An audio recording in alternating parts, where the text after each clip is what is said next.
ओम वैदिक सिद्धांत विमर्श अध्याय दूसरा खंड दूसरा।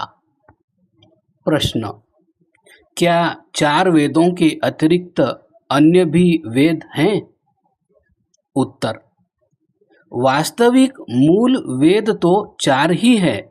इन्हीं को अपौरुषेय कहा है, परंतु शाखा रूप से कभी कभी पौरुषेय अर्थात ऋषियों और विद्वानों के बनाए हुए ग्रंथों का नाम भी वेद पड़ गया है।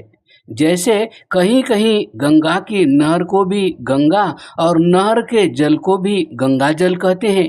इसी प्रकार धनुर्वेद, गांधर्व वेद, अर्थवेद, आयुर्वेद आदि शब्दों का प्रयोग हुआ है। प्रश्न, ब्राह्मण ग्रंथ और उपनिषदों को भी कुछ लोग वेद मानते हैं। उत्तर, यह केवल उपचार की भाषा है। वस्तुतः यह अपौरुषेय मूल वेद नहीं, अपितु विद्वानों के बनाए ग्रंथ है और कहीं कहीं सत्कार के लिए अथवा कहीं परिभाषाओं के रूप में ब्राह्मण, आरण्यक और उपनिषदों को भी वेद कहा है, परंतु स्वतः प्रमाण केवल ऋग्वेद आदि वेद ही है। अन्य ग्रंथ तो परतः प्रमाण ही है। प्रश्न, स्वतः प्रमाण और परतः प्रमाण का क्या अर्थ है? उत्तर, वैदिक साहित्य बड़ा विशाल है। आर्य जाति बड़ी प्राचीन और वैभवशालिनी जाति है। भिन्न भिन्न समय में इसमें बड़े बड़े विद्वान और लेखक होते रहे हैं और उन्होंने विद्वत्तापूर्ण ग्रंथों की रचना की है। अतः वैदिक साहित्य के 2 भाग हैं। एक मूल वेद जो अपौरुषेय और ईश्वरकृत माने जाते हैं। इनको स्वतः प्रमाण इसलिए कहते हैं कि इनके सामने किसी दूसरे प्रमाण की आवश्यकता नहीं। इनको श्रुति भी कहते हैं, क्योंकि आरंभ में ऋषियों ने सुन सुनकर ही वेदों का अध्ययन किया था, क्योंकि उस युग में पुस्तकें न थी। 2 वेदों के आधार पर बनाए हुए अन्य ग्रंथ। इनको परतः प्रमाण इसलिए कहते हैं कि वेदों के अनुकूल हो तो इनका प्रमाण है, वेद विरुद्ध हो तो प्रमाण नहीं। इनको स्मृति भी कहते हैं। ब्राह्मण, आरण्यक, उपनिषद, दर्शन आदि सब वेदांग और वेद उपांग स्मृति में गिने जाते हैं। पुस्तक रूप होने के पश्चात मूल वेदों का नाम संहिता भी पड़ गया, क्योंकि उनको जोड़कर पुस्तक आकार किया गया। किसी किसी ग्रंथकार ने समस्त वैदिक साहित्य को वृक्ष रूप मानकर संहिता भाग और ब्राह्मण भाग ऐसा नाम दे दिया, परंतु मूल वेद तो 4 ही गिनाए जाते हैं। प्रश्न, क्या ब्राह्मण ग्रंथ वेद नहीं है? कात्यायन तथा आपस्तंभ ने तो मंत्र ब्राह्मणयोर वेदनाम ध्येयम ऐसा लिखा था। उत्तर, यदि आप चाहें तो ब्राह्मण आदि वेदानुकूल ग्रंथों को इसी अर्थ में वेद कह सकते हैं जिस अर्थ में गंगा की नहर को गंगा। कात्यायन या आपस्तंभ को तो अपने ग्रंथ के लिए एक संक्षिप्त परिभाषा बनानी थी, इसलिए उन्होंने अपने विशिष्ट ग्रंथ में मंत्रों और ब्राह्मण को अलग अलग भिन्न भिन्न शब्दों में कहने के स्थान में दोनों का नाम वेद रख दिया। जैसे राजकीय विधान में लिखा होता है कि पुरुष का अर्थ पुरुष और स्त्री दोनों होगा। इसका यह अर्थ नहीं कि पुरुष और स्त्री समानार्थक है, केवल विधान के लिए ऐसा है। जैसे यदि यह नियम हो कि जो चोरी करेगा उसको कारागार होगा, तो इसका अर्थ यह है कि जो चोरी करेगी या चोरी करेगा। यहाँ पुल्लिंग में स्त्रीलिंग का भी समावेश है, ऐसा ही समझना चाहिए। यदि मंत्र भाग और ब्राह्मण भाग की स्वभावतः नैसर्गिक एकता होती तो कात्यायन को यह परिभाषा बनानी न पड़ती। कात्यायन के समय में मंत्र और ब्राह्मण अलग अलग माने जाते रहे होंगे और उनको अपने ग्रंथ में उस विषय का प्रतिपादन करना इष्ट रहा होगा जो उनके विचार से वेदों और ब्राह्मणों में समानता रखता है, इसलिए उन्हें यह परिभाषा बनानी पड़ी। ब्राह्मण ग्रंथों और उपनिषदों के पठन मात्र से ही स्पष्ट हो जाता है कि उनका अधिक भाग वेदों से बहुत पीछे बना है। प्रत्यक्षम किम प्रमाणम, यह बात तो पन्ने पलटते ही विदित होने लगती है। जिन याज्ञवल्क्य आदि ऋषि मुनियों का उनमें उल्लेख है, वेद उनसे भी पुराने हैं, इसलिए मूल वेद और शाखा ब्राह्मणों को वेद में शामिल करना स्वयं अपने को और संसार को धोखे में डालना है। इससे शुद्ध वैदिक धर्म के प्रचार में हानि भी होती है। गंगा की नहर के जल में अशुद्धि को देखकर लोग अनुमान करने लगते हैं कि मूल गंगा जल भी ऐसा ही अशुद्ध होगा। वह इस बात का विचार नहीं करती कि इतनी दूर चलकर जो जल आया है उसमें मार्ग में बाहर की अशुद्धि का प्रवेश संभव है।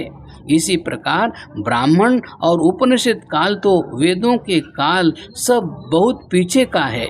अतः देश और काल की भिन्नता के कारण उनमें बहुत सी ऐसी बातें मिल गई जो प्रारंभिक शुद्धि को बिगाड़ सकती थी।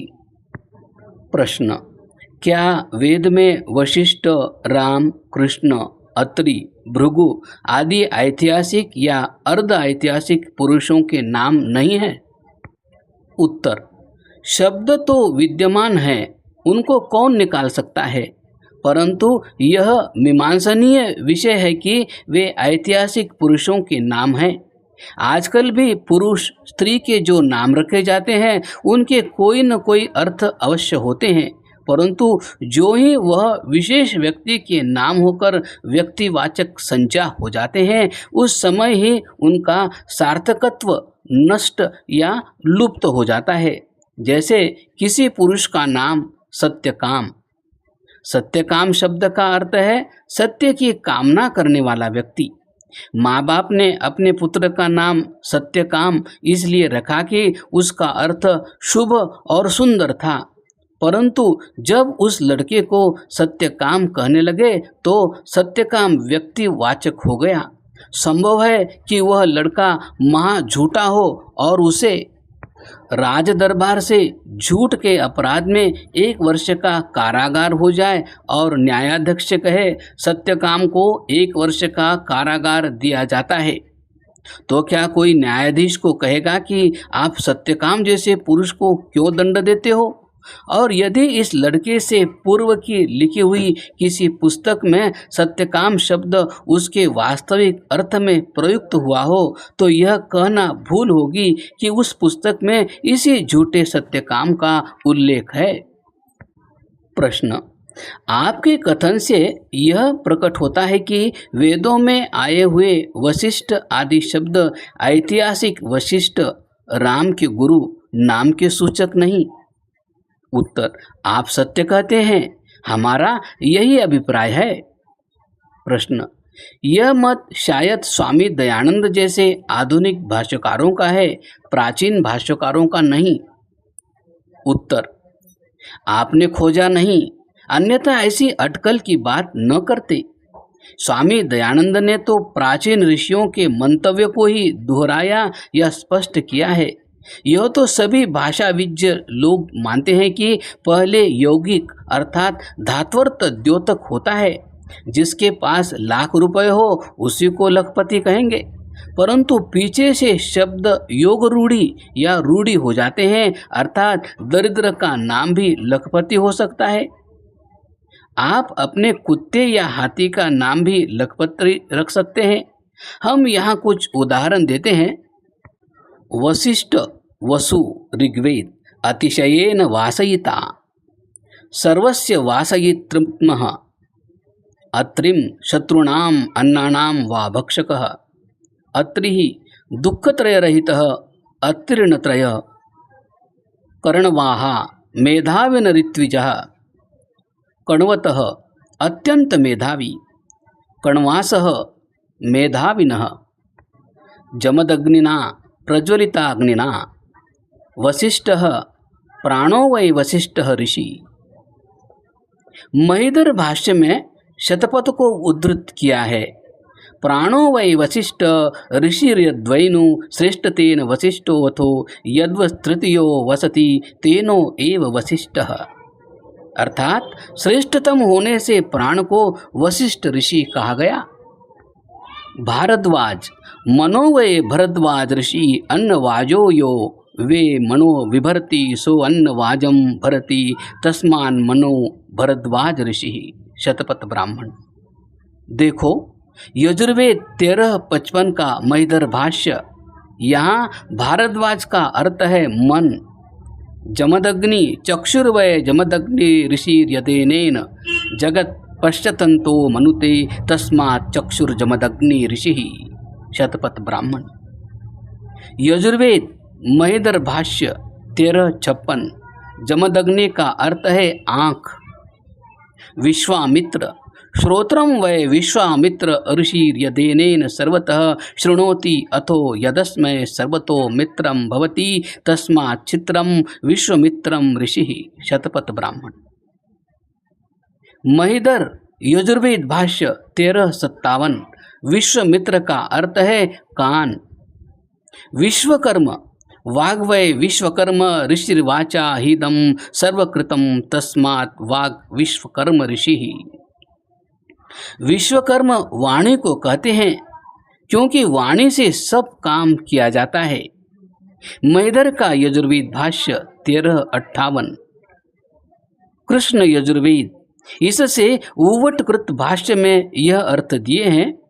अस्ति कृष्ण शब्दो वर्णवचनो आन्तोदात्तः। अस्ति कृष्णा शब्दो मृगवचन आद्युदात्तः अंतोदात्त। कृष्ण का अर्थ है काला, आद्युदात्त कृष्ण का अर्थ है मृग। महिधर भी ऐसा ही अर्थ करते हैं। निरुक्त 2:20 ऋग्वेद 1:123 सायन भाष्य। कृष्ण का अर्थ है निकृष्ट वर्ण अर्थात काला रंग। अर्जुन यजुर्वेद 10:21 अर्जुन नाम है इंद्र का। उवट और महिधर भाष्य। अर्जुन श्वेत ऋग्वेद सायन भाष्य। अर्जुन शुक्लवर्ण ऋग्वेद सायन भाष्य। भरतस्य सर्वस्य जगतो मर्तुरुद्रस्य पुत्राः ऋग्वेद सायन भाष्य। रामम कृष्णम शार्वरर तमः अर्थात रात का अंधेरा ऋग्वेद सायन भाष्य। हमने यहाँ कुछ उदाहरण यह दिखलाने के लिए दिए हैं कि वेद के जिन शब्दों को व्यक्तिवाचक संज्ञा मानकर इतिहास बताया जाता है उनके अर्थ न केवल स्वामी दयानंद ने अपितु सायन, उवट, महिधर आदि ने भी ऐसे ही किए हैं और शतपथ ब्राह्मण आदि में भी इनके ऐसे ही यौगिक अर्थ बताए गए हैं क्रमशः।